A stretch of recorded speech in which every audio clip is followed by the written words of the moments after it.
पर चयनित हुए हैं आनंद जी, और दोनों बहुत मेहनत से पढ़ने वाले और जीवन में सफलता असफलता दोनों चीजों को करीब से देखने वाले हैं। सफलता तो सब देखते हैं और अपनी सफलता को जल्दी जल्दी बताने में सबको अच्छा लगता है, और उसके पीछे की संघर्ष क्या होती है, प्री की तैयारी कैसे होती है, मेंस की तैयारी कैसे होती है, बिल्कुल यहीं से जैसे आप लोग पढ़ रहे हैं इनकी भी तैयारी हुई है प्री की मेंस की, तो आप बिल्कुल दिल खोल कर पूछ सकते हैं कैसा प्री इन्होंने कैसे करके क्लियर किया, मेंस के साथ पेपर की स्ट्रेटजी कैसी थी, इंटरव्यू की तैयारी कैसी रही, पहले कैसे लग रहा था, अब कैसे लग रहा था। सर भी आपके साथ रहेंगे, फिर आप लोग बात कीजिए। बहुत अच्छा लगता है चयन के बाद मिलना, है ना? तो आपको एक बार फिर से बधाई दोनों को, बैठिएगा आराम से बच्चों से बात कीजिए। एक पहले तो एकदम तालियों से स्वागत करो भाई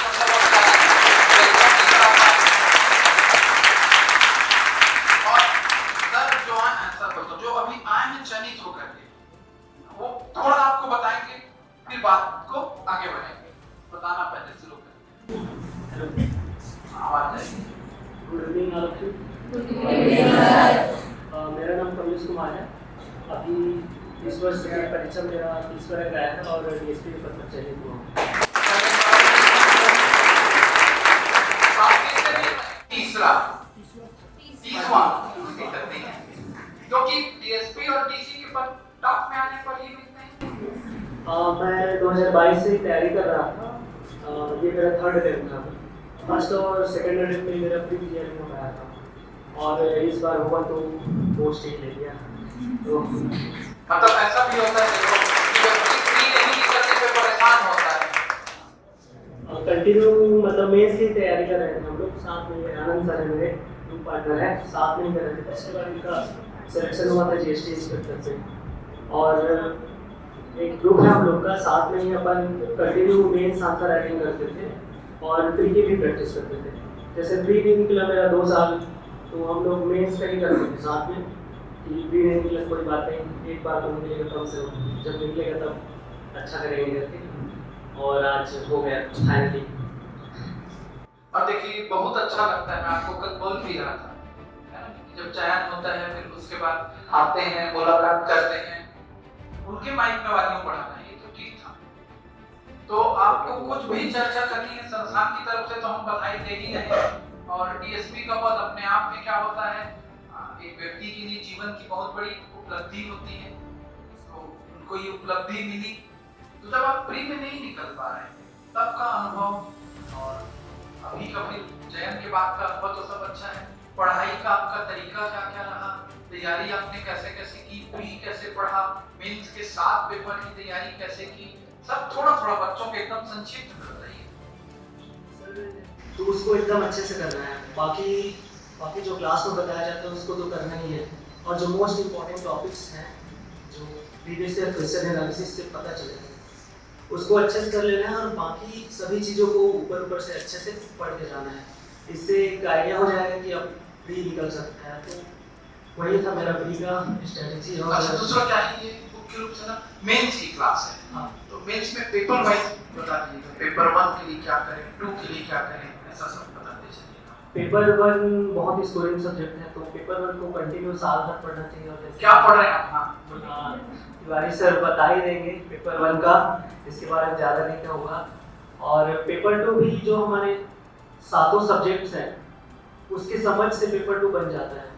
अगर हम लोग कंटिन्यू करंट अफेयर का नॉलेज रखें और सब सब्जेक्ट का नॉलेज रखते जाएंगे ना, तो जैसे ऐसे आएगा उस हिसाब से अपन बना सकते हैं ऐसे। और ऐसे का तैयारी तो अपन करते हैं एग्जाम समय, तो उस समय हो जाता है। और पेपर 3 का वही जो प्री में बेसिक सिलेबस है उसको मेंस के समय हम सिलेबस वाइज समराइज करते हैं, एक समेटते हैं उसको और आंसर सेविंग करके। और पेपर 4 के लिए नॉर्मल बेसिक सिलेबस ही कंप्लीट करना है। मैथ्स को उसमें चाहे तो स्ट्रॉन्ग कर सकते हैं, उसमें अच्छा नंबर आए तो पेपर 4 में नंबर आना ईजी हो जाता है। और पेपर 5 का भी वही प्री वाला सिलेबस है, बस इकोनॉमिक्स का अच्छे से करना पड़ता है उसमें थोड़ा। अगर सबका शॉर्ट नोट्स थोड़ा टॉपिक्स का बना ले तो ज़्यादा अच्छा रहेगा। और पेपर 6 के लिए नोट्स बना लेंगे तो ज़्यादा अच्छा रहेगा, क्योंकि पेपर 6 का हम लोग जब क्लास कर रहे थे तो नोट्स अच्छे से बनाए थे, इससे हमारा मतलब दर्शन शास्त्र की बात नहीं है, अभी लोग पढ़े नहीं। वही फैक्ट काम आएगा मेंस में, है ना। और पेपर 7 भी वही है, उसका भी अगर नोट्स बना ले तो बहुत ज़्यादा अच्छा रहेगा।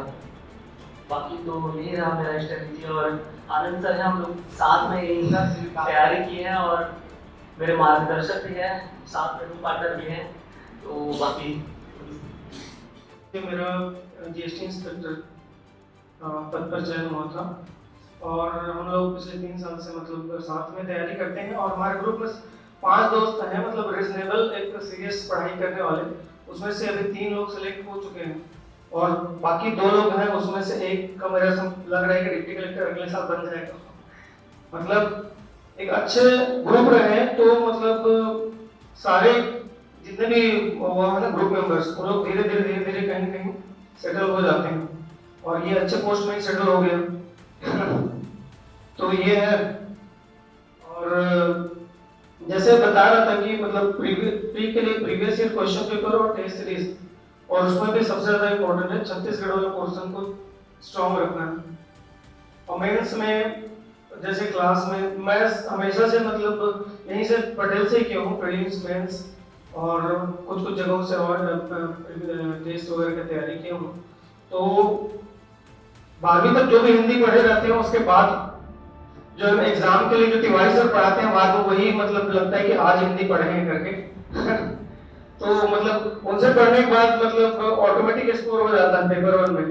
तो पेपर 1, पेपर 4, पेपर 1, पेपर 2 और पेपर 4 ये तीनों पेपर ऐसे हैं जिसमें आप लीड कर लिए तो टॉप रैंक में आ जाएंगे। वही चीज कमलेश ने किया है। और हम लोग का जैसे तिवारी सर का सोशियोलॉजी दर्शन इतना मतलब ये था स्ट्रॉन्ग कि हम वही नोट्स बनाया मेरा है ना, उसी को हम लोग रिवाइज करते थे बार बार, चाहे पैटर्न कितना भी बदले, एक नोट्स प्रिपेयर रहना चाहिए। उसके बाद जो एक्सेप्शनल क्वेश्चन है वो वहीं पर हैंडल हो जाते हैं। तो तिवारी सर का जो सोशियोलॉजी और दर्शन है ये बहुत मतलब, और हिंदी इनका, ये तीनों तो मतलब कोई और तोड़ नहीं है इनके अलावा बिलासपुर में, है ना। और रही बात पेपर 7 की, तो हम लोग वैसे ही करते थे, जितने एक्ट्स हैं उनके एकदम शॉर्ट नोट्स बना लेते थे प्रीवियस ईयर क्वेश्चन पेपर के अकॉर्डिंग में। उसके बाद उसी को बार बार रिवाइज करते थे, क्योंकि बुक पढ़ोगे पेपर टाइम में तो वो बहुत बड़ा हो जाता है वहां पर, है ना। यही है। अभी भी कंट्रोल रहता है, ये अच्छे लोगों की निशानी होती है, हल्ला नहीं करते ज्यादा, आपको ज्यादा तामझाम करते नहीं नजर आएंगे। पढ़े हैं ईमानदारी से, मेहनत किए ईमानदारी से, पूरी संस्था पटेल ट्यूटोरियल ने इनके साथ मेहनत की है, ये मेहनत किए हैं और सफलता का कोई स्टार्ट कर दी है। पढ़े हैं तो चयनित हुए हैं। आप भी वैसे क्या करें, अटूट मेहनत करें। और ज्यादा हम लंबाई वार्तालाप को भी नहीं ले जा रहे हैं ज्यादा लंबा, आप राव सर को फिर बुलाइएगा, इनको प्री की क्लास में जरूर ले जाना है। आप प्री की, मैं यहाँ पढ़ाना जारी रखता हूँ। देखो कल भी मैं बोल रहा था कि हमको आपका भी ध्यान रखना है, इनका भी ध्यान रखना है। कभी कभी चयनित विद्यार्थी हमसे नाराज होते हैं, कभी हम चयनित विद्यार्थियों से नाराज होते हैं, क्योंकि वो मतलब चाहते हैं कि हम उनको बुलाएं और हमको लगता है कि वो यहाँ आए और हम लोग भाग नहीं पाते स्टूडेंट्स के पीछे। और स्टूडेंट से भी हम अपेक्षा रखते हैं कि भाई वो भी सच्चाई बयान करें, पढ़े हैं, अपना मेहनत बताएं, किसी प्रकार का लाभ लपेट मत रखिए, किसी प्रकार की कोई चीज आपके सामने फैब्रिकेटेड रूप में कभी भी प्रस्तुत मत हो, क्योंकि नेक्स्ट जनरेशन को क्या हो जाता है, वो धोखा देना कहलाता है।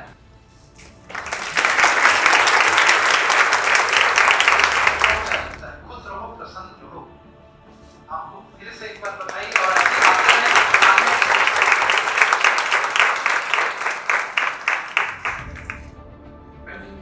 तो अभी एक चीज और मतलब इस बार के एग्जाम में मतलब मेरे को एक चीज समझ में आया कि मतलब अभी एग्जाम की जो प्रोसेस है इतना फेयर और ट्रांसपेरेंट हो गए हैं कि कोई भी व्यक्ति मतलब वो डिपेंड नहीं करता कि कितना एक्सपीरियंस है, कितना मतलब